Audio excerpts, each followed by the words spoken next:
ನವಮಾಸ ಹೊತ್ತು ನನ್ನನ್ನು ಎತ್ತು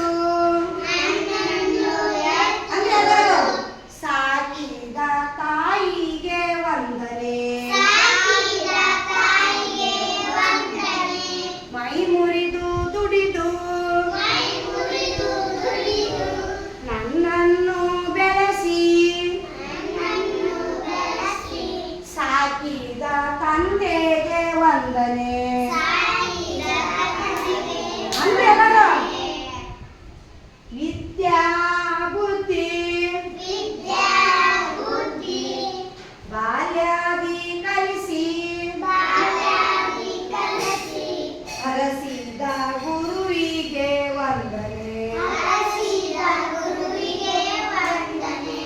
ಬಗೆ ಬಗೆ ರೋಗವ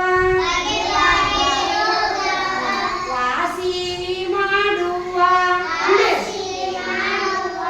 ವೈದ್ಯಗೆ ವಂದನೆ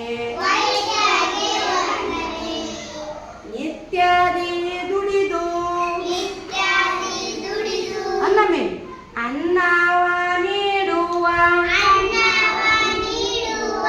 ರೈತಗೆ ಮಾಡುವೆ ವಂದನೆ